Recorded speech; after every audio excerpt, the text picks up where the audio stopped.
इसी तरह के बयाना सुनने के लिए मौलाना मुनव्वर हुसैन सिद्दीकी ऑफिशियल को सब्सक्राइब करें।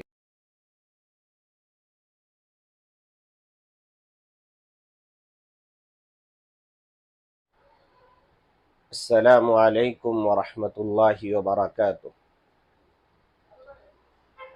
हकीम मुनव्वर हुसैन सिद्दीकी ऑफिशियल में आपका स्वागत है।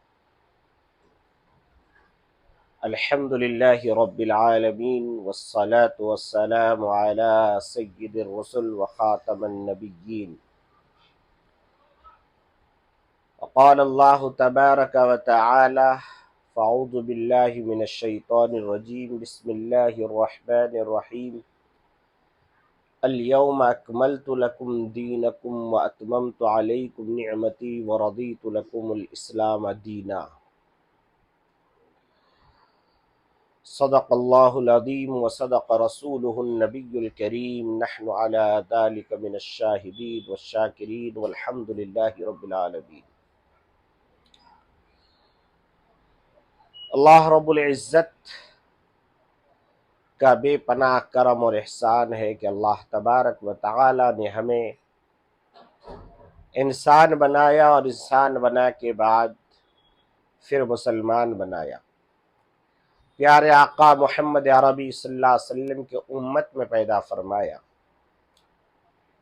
सामईन व नाज़रीन किराम, इस वक्त मैं जो आपके रूबरू आया हूँ उसकी अहम ज़रूरत इस बात पर है कि इस वक्त हमारा मादर वतन, प्यारा मुल्क जिसको हम भारत, इंडिया, हिंदुस्तान या फिर सोने की चिड़िया इन नामों से याद करते हैं, इस मुल्क की गंगा जमनी तहजीब पूरे आलम में नुमाया है। यहाँ पर भगत सिंह है तो बिस्मिल भी है, तो अशफाकुल्लाह भी है। यहाँ पर मंदिर में रामायण और गीता की पाठ होती है, तो गिरजा में घंटा बजाया जाता है, यीशु मसीह की पूजा और यीशु मसीह को याद करते हैं। गुरुद्वारे में गुरु ग्रंथ की तिलावत होती है, पाठ होता है। सिख बिरादरान वतन इस मुल्क को मजबूत बनाने के लिए सबसे ज़्यादा रोल अदा करते हैं कि पूरे मुल्क को अनाज पहुंचाने का ज़रिया बनते हैं। वहीं पर मस्जिद में कुरान की तिलावत होती है। हिंदू अपने तरीके से जीता है, मुसलमान अपने तरीके से जीता है, क्रिश्चियन अपने तरीके से जीता है, सिख बिरादरान वतन अपने तरीके से जीता है, बुद्धिस्ट अपने पैरोकार की इबादत करते हैं, जूस अपने पैदा करने वाले के पूजा पद्धति पाठ करते हैं। कभी किसी से किसी का तसादुम नहीं हुआ, कभी कोई किसी का गिरेबान चाक नहीं किया, कभी एक दूसरे पर उंगलियां नहीं उठाई गई। मगर बदकिस्मती से इस मादर वतन पर किसी की नजर लग गई कि अब यात्राओं के नाम से और तरह तरह की चीजों के नाम से एक कम्युनिटी को मुसलसल टारगेट किया जा रहा है। कभी मसाजिद और मकाबिर और खानकाहों और दरगाहों के छतों पे चढ़ करके एक किस्म का झंडा लगा करके नारा लगाया जाता है, तो किसी के नमाज पढ़ने की वजह से कोई हनुमान चालीसा के पाठ पढ़ने लग जाते हैं।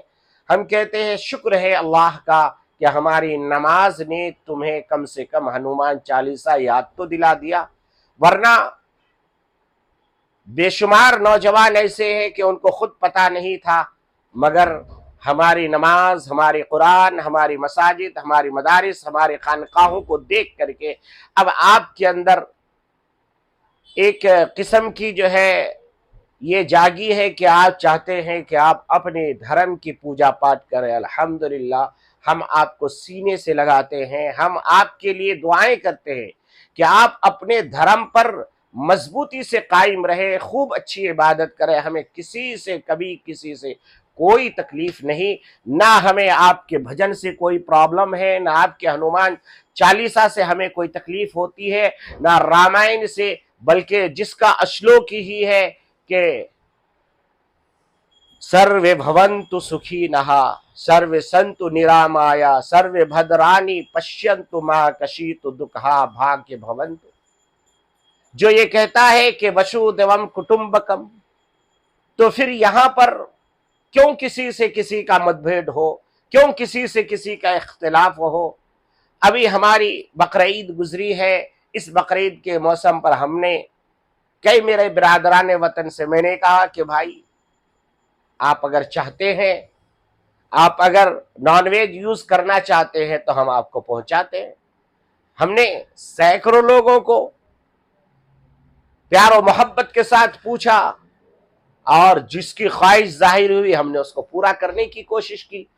तो मेरे भाइयों, हम आपसे ये अर्ज कर देना चाहते हैं कि मुसलमान इस हिंदुस्तान से इतना ही मोहब्बत करता है जितना वो अपनी जान से मोहब्बत करता है, अपने ईमान से मोहब्बत करता है। इसलिए हमें बांटने की कोशिश मत कीजिए। इस वक्त जो मैं खास मजमून को लेकर आपके सामने रूबरू आया हूं वो ये है कि इस वक्त एक तरह से बेकार के बहसों में उलझाया गया, ये नहीं बताया गया कि हमारी 2 करोड़ नौकरियां कहाँ है, हमारे और दूसरी चीजें कहाँ है। आपने 35 रुपए पेट्रोल देने का वादा किया था, अब 100 से ऊपर हम पेट्रोल भरा रहे हैं।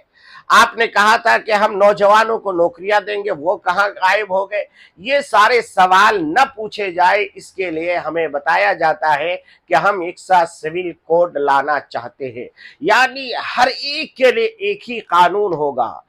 बहुत अच्छी बात है, खुशी की बात है, आप सबको एक ही कानून लागू कर दीजिए।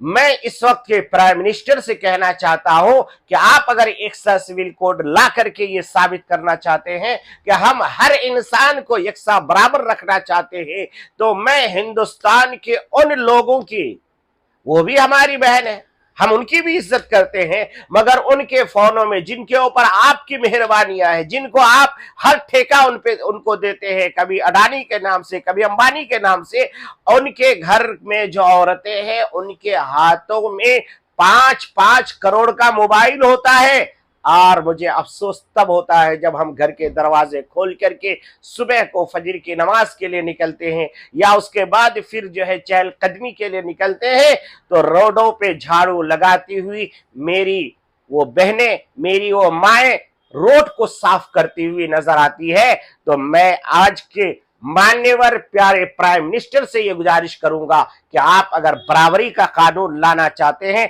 तो इनके हाथ से झाड़ू को खत्म कीजिए, इनके हाथ में मोबाइल थमाइए, वो भी 5-5 करोड़ का। हम जब किसी ट्रेन पर सफर करके गुजरते हैं तो लोग हमें कहते हैं कि मौलाना आप लोग तो अजीब है, आप अपने औरतों को, अपने बेटियों को, अपने बहुओं को बुर्कों में रख रख करके आपने जो है बिल्कुल दकियानूस बना दिया, पल्ले दर्जे की जहालत की घटाटोप अंधेरे में डाल दिया। मगर अचानक गाड़ी को लाल झंडी दिखाई जाती है, गाड़ी रुक जाती है, लोग बाहर झांक के देखते हैं तो पता चलता है कि गाड़ी की पटरियों की सफाई हो रही है। जब गाड़ी की पटरियों की सफाई हो रही है तो वहां पर कुछ नौजवान के साथ कुछ माएं और बहनें भी, कोई बेलचा लेकर के, कोई फावला लेकर के और कोई सर पे टोकरा लेकर के बजरियां, पत्थर, गीटी उठा उठा करके गाड़ी के पटरियों पे डाल रही होती है। हम बड़े अदब से पूछना चाहते हैं आज के उन नाम नेहाद सोशल वर्करों से जो इस्लाम के पर्दे पर हमेशा तंज कसते हैं, मैं ये पूछना चाहता हूं, मनव्वर ये आपसे चैलेंज के साथ पूछता है, बताइए कि उन पटरियों पर पथरी डालने के पर इस चलचलाती हुई जला देने वाली धूप के वक्त में किस बुरखे ने उन औरतों को मजबूर किया कि आज वो पटरियों पे पथरियां डाल रही है? किस बुरखे ने मजबूर किया कि सुबह सवेरे रोडों पे झाड़ू लगाने वाली वो मेरी जो है वो बिरादराने वतन की वो मेरी माँ और बहनें रोडों को, गंदगियों को साफ करती हुई नजर आती है? बुरके को आड़ बना करके आप हिंदू मुसलमान की झगड़ा कराना चाहते हैं, ये हरगिज हरगिज हम नहीं होने देंगे। मैं इस वक्त मुसलमानों से बड़ी आजिजी के साथ गुजारिश करना चाहता हूं कि भाइयों, आप दिन में से 1 घंटा जरूर निकालिए, घर घर और दर दर पहुंचिए, और पहुंचने के बाद जो इस वक्त हमारे बड़ों ने एक फॉर्म जारी किया है, यकसा सिविल कोड का बाइकॉट का जो ऐलान किया है, जिन्होंने ये कहा है कि हम इसे नहीं मानेंगे और हम ऐसा होने नहीं देंगे, इसलिए कि इस मुल्क के लिए जहां पर गांधी जी लड़ाई लड़ते हैं, जहां पर जो है दूसरे और बिरादरान वतन कुर्बानी देते हैं, वहीं पर कहीं सर पे पगड़ी बांध करके, कफन बगल में दबा करके हुसैन अहमद मदनी भी निकलते हैं, वहीं पर अबुल कलाम आजाद भी नजर आते हैं, वहीं पर अशफाकुल्लाह भी नजर आते हैं, वहीं पर हाफिज जामिन शहीद भी नजर आते हैं, वहीं पर मौलाना कासिम नानोतवी भी जो है जख्मी खा करके गिर जाते हैं, वहीं पर हजरत मौलाना रशीद अहमद गंगोही भी झंडा उठा करके आलम जिहाद बुलंद करके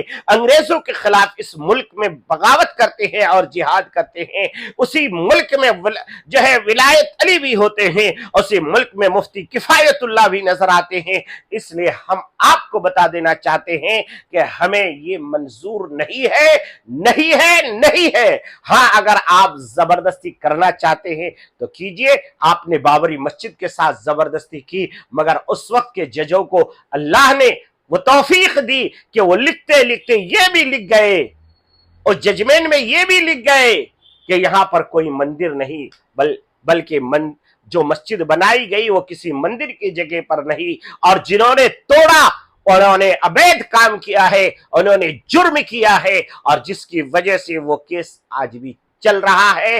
और हम आपको बता देना चाहते हैं कि अल्लाह ने दुनिया में सारे लोगों को यकसा नहीं बनाए।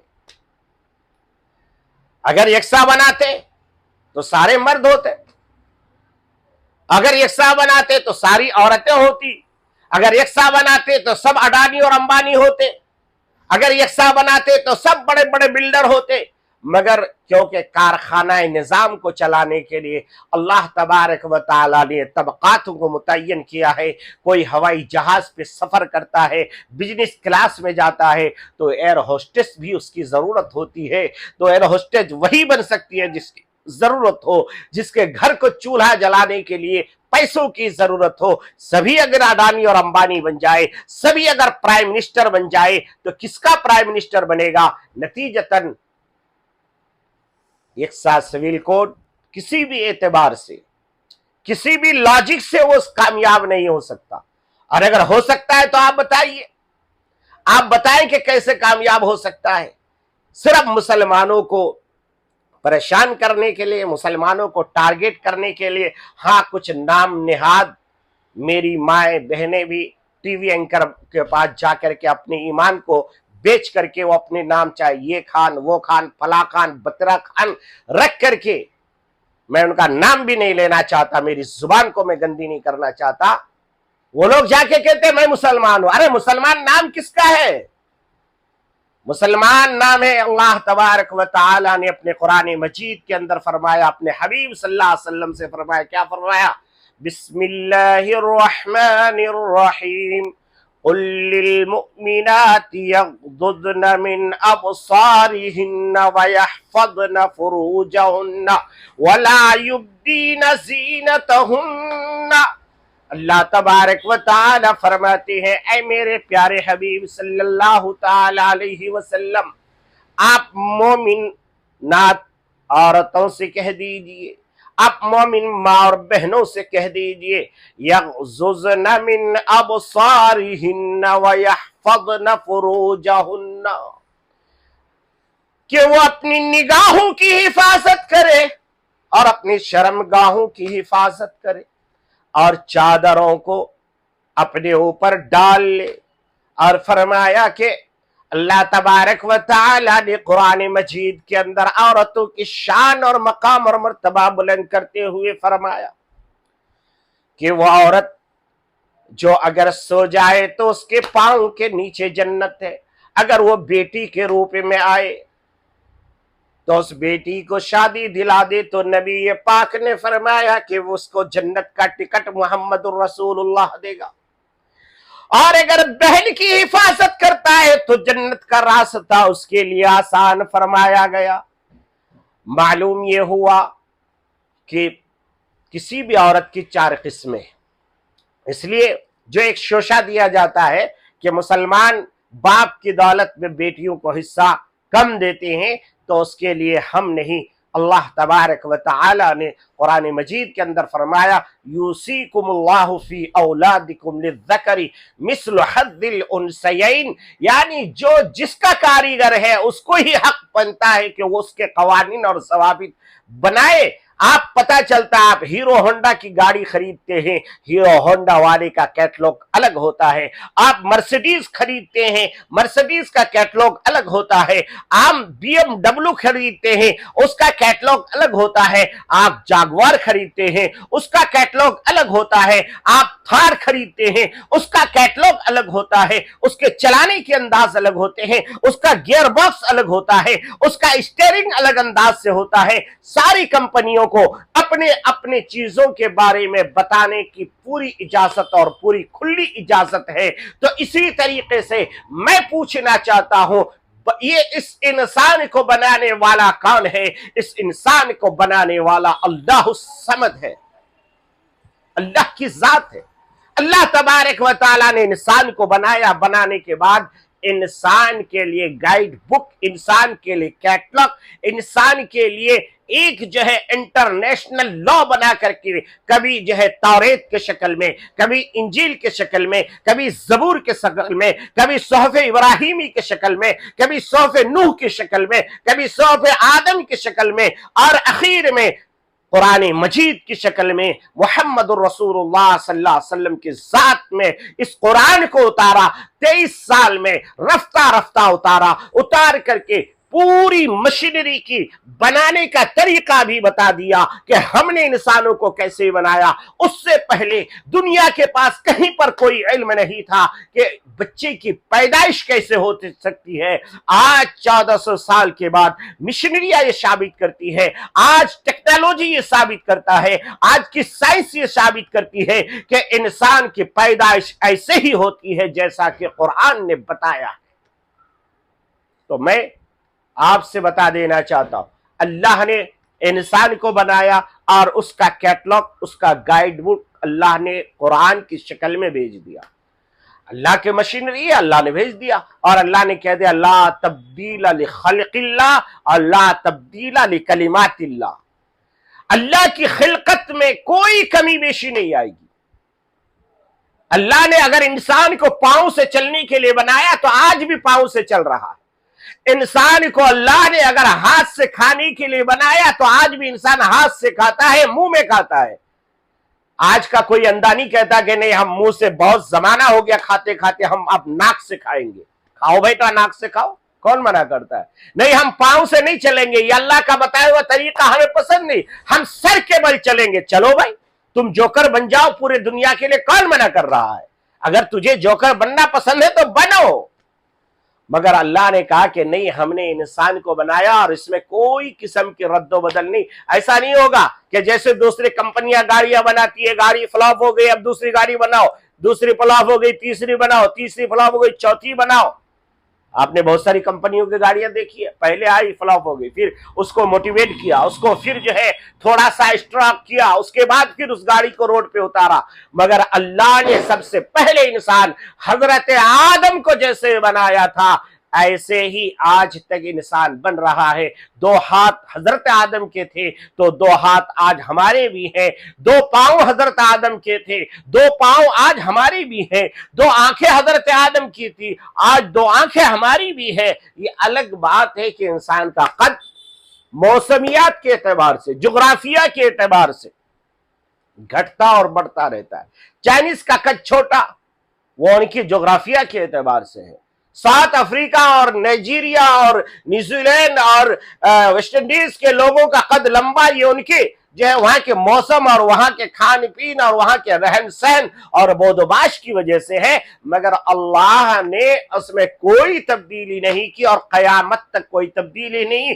इसलिए हम आपसे ये कह देना चाहते हैं, बल्कि तमाम मुसलमानों से और तमाम अमन पसंद हिंदुस्तानी शहरियों से और खुसूसन हमारे बिरादराने वतन से ये कहना चाहता हूं कि हमारे से ज्यादा आपको तकलीफ होगी इस यकसा सिविल कोड यानी इस जो है कॉमन लॉ लाने की वजह से हमारे से ज्यादा आपको तकलीफ इस माना कर होगी कि आप वर्ण व्यवस्था को मानते। आपके गुरुओं ने, आपके ऋषियों ने, आपके मुनियों ने, यहां तक कि आपके वेदों ने और आपके मनुस्मृति ने आपको यह संदेश दिया है कि इंसानों के 4 भाग हैं। एक ब्राह्मण है जो हिंदुस्तान के ऊपर हुकूमत कर रही है, चाहे वो ममता की हुकूमत हो, चाहे वो और दिल्ली में बैठे हुए लोगों की हुकूमत हो, हमेशा हुकूमत ब्राह्मणों की रहती है। आपकी किताबें कहती है कि ब्रह्मा के मुंह से ब्राह्मण पैदा हुए और उनके हाथों से क्षत्रिय पैदा हुए और उनके पेट और पेट के नीचे के हिस्से से वैश्य पैदा हुए और पांव से शूद्र और हरिजन पैदा हुए। तो आप बताइए कि आप अपनी किताब की मुखालिफत कैसे करेंगे? आप सबको ब्राह्मण बनाइए सबको ब्राह्मण। आप तो हमारे सबसे 1 नंबर की जो शहरी, हिंदुस्तान के नंबर 1 शहरी, बल्कि प्रधानमंत्री से भी ऊपर राष्ट्रपति द्रौपदी मुर्मू राष्ट्रपति जी अभी अभी हाल फिलहाल में किसी मंदिर पे गई तो उनको मंदिर में प्रवेश होने नहीं दिया गया, बल्कि ब्रिगेड लगा दिया गया। क्यों? कोई वो मुजरिमा थी, कोई जुर्म करके जा रही थी, वो मंदिर के अंदर नहीं जा सकती। तो आप तो राष्ट्रपति को भी नहीं बख्शे। आपके इस वर्ण व्यवस्था ने लोगों को ऐसे बांट दिया। ये तो इस्लाम का देन है। इस्लाम कहता है, इस्लाम क्या कहता है? एक ही सफ में खड़े हो गए महमूद और अयास, एक ही सफ में खड़े हो गए महमूद और अयास, न कोई बंदा रहा न कोई बंदा नवाज। यानी अगर एक साथ सिविल कोड देखना है तो मुसलमानों के यहां आओ, इब्न सलमान, मोहम्मद बिन सलमान को देखो। वो भी जिलहिज्जा के दिन, जिलहिज्जा की 10वीं तारीख में वो भी मुजदलफा में खुले मैदान में पड़ा है। कोई बड़ा क्रिकेटर है वो भी वही सो रहा है। कोई हिंदुस्तान का बिल्कुल निचले तबके का मुसलमान जो किसी तरह वहां पर पहुंचा था वो भी वहीं पर खड़ा है। कोई भेदभाव नहीं। अगर आप छूत छात खत्म कर सकते तो यहां कीजिए, मगर हमें चैन से रहने दीजिए। हम अपने हिसाब से शादी ब्याह करेंगे, हम अपने हिसाब से जो है खाएंगे पिएंगे। बिरादराने वतन मेरे हिंदू भाई अपने हिसाब से शादी ब्याह करेंगे, अपने लॉ के हिसाब से वो लोग खाएंगे पिएंगे। आप मजबूर करने वाले होते कौन है? आपको ये अथॉरिटी दी किसने? हमने आपको वजीर आजम बनाया, वजीर आला बनाया। इसका मतलब वजीर आला बनाया, आपको प्राइम मिनिस्टर बनाया, इसका यह मतलब नहीं कि आप झुंझुना लेकर के खिलौना बना दे इस हमारे प्यारे वतन को और लोगों को बांटते फिरे। हमारी आपसे गुजारिश है कि आप अगर कर सकते हैं तो हमारे नौजवान 2 करोड़ नौकरी के लिए तरस रहे हैं।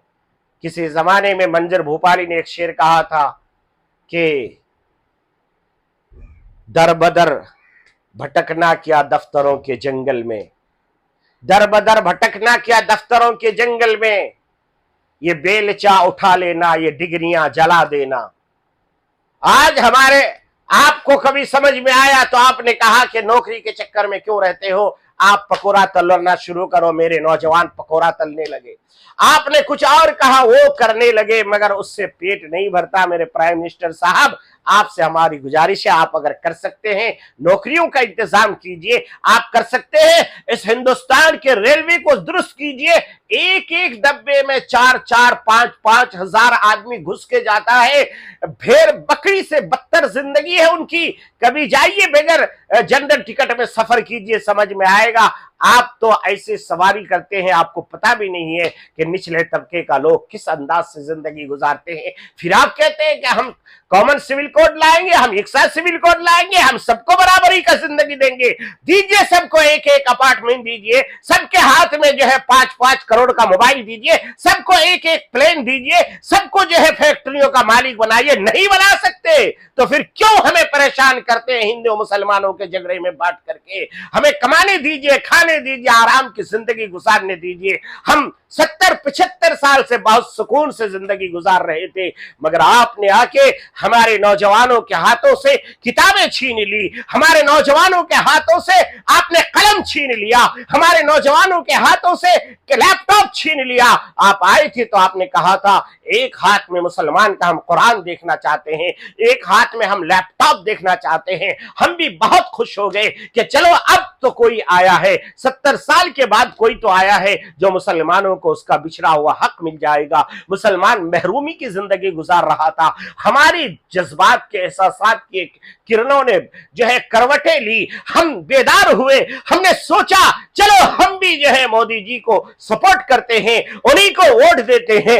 हमने भी आपको वोट दिया, मगर नतीजा क्या हुआ? नतीजे में यह हुआ कहीं हमें अखलाक नजर आए, कहीं हमें तबरेज अंसारी नजर आए, कहीं हमें नजीब जैनू से गायब होता हुआ नजर आया, जिसकी आज तक कोई पता नहीं चल सका। वाह रे वाह मेरे भाइयों, इसलिए मैं आपको शॉर्टकट में बता देना चाहता हूं कि ये मशीनरी, ये पुतला इंसान का बनाया हुआ नहीं है, बल्कि ये अल्लाह का बनाया हुआ है। और अल्लाह ने जो गाइडलाइन दिया है वो आप मानते हैं तो अल्हम्दुलिल्लाह, नहीं मानते हैं तो अल्हम्दुलिल्लाह। मुसलमान दिनों जान से मानता है। मुसलमान को कुरान समझ में आए तो अल्हम्दुलिल्लाह, नहीं समझ में आए तो मुसलमान ये कहता है मेरे समझने का फतूर है, कुरान में कोई गलती नहीं है, कुरान में कोई नुक्स नहीं है, मेरे किस्मत का नुक्स है, मेरे तकदीर का नुक्स है, मेरे समझने की कमी है। तो इसलिए मैं आपको बता देना चाहता हूं कि अल्लाह ने इंसान को बनाया, मर्द को बनाया, औरत को बनाया। मर्द की जिम्मेदारियां अलग है, इसका डिजाइन आउटडोर हुआ। औरत का डिजाइन और है, इसका डिजाइन इंडोर हुआ। उसके बाद इसे समझाया गया कि देखो, जब बेटी पैदा होती है तो बाप की जिम्मेदारी होती है कि बेटी की परवरिश करे, लिखाए, पढ़ाए। बेटी बड़ी हो गई, बाप की जिम्मेदारी होती है बेटी की डोली सजाए, शादी करे। बेटी पर कभी भी कोई जिम्मेदारी नहीं है। फिर जब बेटी शौहर के यहां चली गई तो वो बीवी बन गई। अब मुसलमान शौहर को ये हुक्म दिया जाता है कि शौहर को यह हुक्म दिया जाता है बीवी के सारी जिम्मेदारी तुम्हारी है। कभी औरत बेटी बनती है, कभी बीवी बनती है, और कभी कभी इस बीच में अगर बाप का इंतकाल हो जाए तो बहन बन करके वो भाइयों के कांधे पे आ जाती है। फिर भी औरत को नहीं कहा गया कि तुम्हें अपनी जिम्मेदारी खुद अदा करनी है, बल्कि भाइयों से कहा जाएगा कि बाप नहीं है, इसलिए तुम्हारी जिम्मेदारी है कि तुम अपने बहन की परवरिश करो, उसको लिखाओ, पढ़ाओ, उसको जो है अच्छी तरह शादी दिला दो। शादी के बाद जिम्मेदारी शौहर की, और शौहर कमजोर हो जाता है तो फिर ये बच्ची, ये जो बीवी बनी थी, अब ये मां बन जाती है। फिर जब मां बन जाती है, मां बनने के बाद इसके बच्चे जवान हो जाते हैं, तो फिर बच्चों से कहा जाता है कि अब ए बच्चों, तुम्हारी मां की जिम्मेदारी तुम्हारे ऊपर है। मां से कभी नहीं कहा गया कि मां तुम्हारी जिम्मेदारी है कि तुम बच्चों की परवरिश करो, बल्कि बच्चों से कहा गया कि मां की जिम्मेदारी उठाओ। और फरमाया गया कि अगर बेटी की शादी तुमने सही तरीके से कर दी तो मोहम्मद रसूलुल्लाह फरमाते हैं, इस तरीके से उंगली का इशारा किया कि एक मैं हूं और एक तुम हो, दोनों मिलके हम सब जन्नत में जाएंगे। भाई से कहा गया कि अगर बहनों की शादी तुमने सही कर दी तो इस तरीके से हम दोनों मिलके जन्नत में जाएंगे। फिर बीवी से कहा गया, अल्लाह के नबी सल्लल्लाहु अलैहि वसल्लम ने फरमाया, खियारुकुम व खियारुकुम li अहली, क्या है मुसलमानों, तुम अपने बीवी के साथ अच्छाई का बर्ताव करो, क्योंकि मैं अपनी बीवी के साथ अच्छा रहता हूं, अच्छा बर्ताव करता हूं, और जो बीवी को सताए वो हम में से नहीं है। मालूम यह हुआ कि अगर बीवी को खुश रखने की जिम्मेदारी भी शोहर के ऊपर है। उससे आगे आइए, फिर जब वो मां बन गई तो बच्चों से कहा गया कि बच्चों तुम नमाज पढ़ो, तुम रोजा रखो, तुम हज करो, तुम ज़कात दो, तुम दुनिया के हर अच्छे अमल करो, मगर अगर मां को तुमने राजी नहीं किया तो जन्नत तुम्हें नहीं मिलेगी। इसलिए मुसलमान चार नाचार हमेशा मां की खिदमत करता है, मां को राजी रखने की कोशिश करता है, इसलिए कि मुसलमान जीता है आखिरत के लिए, मरता है आखिरत के लिए। ना मुसलमान जीने में मजबूर है, ना मुसलमान मरने से डरता है। इसलिए याद रखिए और अच्छी तरह याद रखिए कि अगर हमें कोई परेशान करके ये सोचता है कि हम हमारे ईमान को छीन लेंगे और हमें मजबूर कर देंगे कि हम ईमान से महरूम हो जाए, हिंदुस्तान का हर मुसलमान अपनी जान को तो कुर्बान कर देगा, ईमान पर कभी आंच आने नहीं देगा। इसलिए अगर अल्लाह ने ये कहा है कि औरत का एक हिस्सा है, मर्द का डबल है, तो अल्लाह ने औरतों पर यह एहसान किया इसलिए कि औरत के जिम्मे कोई खर्च नहीं है, औरत के जिम्मे किसी किस्म की जिम्मेदारी नहीं है। उसके बावजूद मनी बैग के लिए, उसके बावजूद जेब खर्च के लिए, उसके बावजूद ताकि औरत कभी भी किसी पर जो है किसी के एहसान के तले न दबे, उस वजह से औरत को एक हिस्सा दिया गया, क्योंकि मर्द के ऊपर हमेशा जिम्मेदारी है। वो बेटा है तब भी जिम्मेदारी है, शोहर है तब भी जिम्मेदारी है, भाई है तब भी जिम्मेदारी है, बाप है तब भी जिम्मेदारी है, इसीलिए उसको डबल हिस्सा दिया गया। औरत हमेशा जिम्मेदारी से आजाद, मर्द हमेशा जिम्मेदारी के अंदर दबा हुआ, इसीलिए मर्दों को अल्लाह ने डबल हिस्सा, औरतों को सिंगल हिस्सा आजादी के साथ दिया गया। इस्लाम में तुझे सलाम करता हूं कि तू आया तो हम जैसे जानवरों को जीने का सलीका आ गया। अगर इस्लाम ना आता तो शायद दुनिया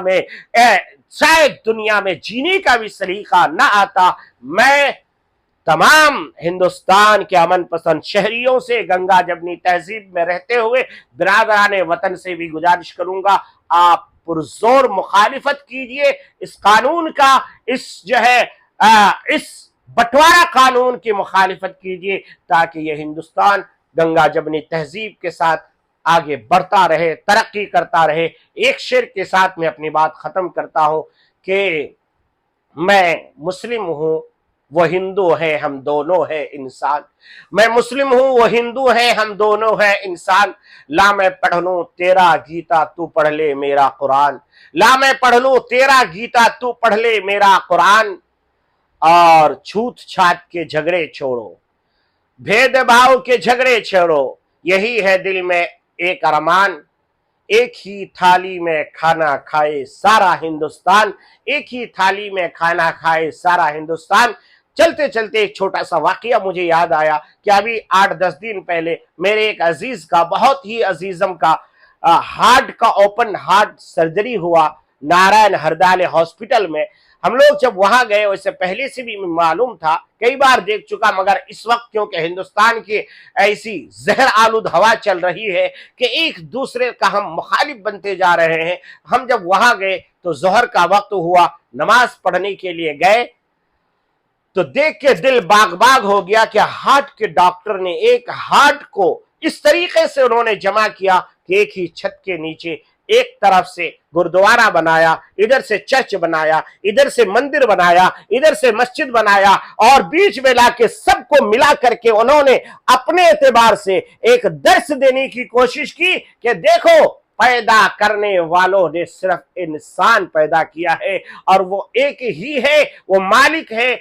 आप उसको परमात्मा कहिए, या आप उसको गॉड कहिए, या आप उसको लॉर्ड कहिए, या आप उसको परमेश्वर कहिए, या फिर उसको अल्लाह और भगवान कहिए, और या फिर आप ईश्वर कहिए, मगर वो पैदा करने वाला एक ही है। उन्होंने इंसान पैदा किया, यहां हमने उसको फिरकों में बांट दिया, मगर उस हार्ट के डॉक्टर देवी सेट्टी ने एक ही छत के नीचे सारे लोगों को जमा कर दिया। इधर से आ रहा है कोई सिख भाई है, वो गुरु ग्रंथ पढ़ रहा है, इधर से ईसाई भाई आते हैं, वो अपना बाइबल की पाठ करते हैं, बाइबल को पढ़ते हैं। इधर से हमारी माए बहनें या इसी तरह हिंदू भाई आते हैं, वो पूजा पद्धति, कीर्तन, भजन सब गाते हैं। इधर से मुसलमान आते हैं, खुले आम अजान भी देते हैं, नमाज भी हो रही है, सब मिलजुल के हैं। कभी मंदिर मस्जिद का झगड़ा नहीं हुआ। मालूम ये हुआ ये हमारा झगड़ा नहीं, ये सियासत का झगड़ा है।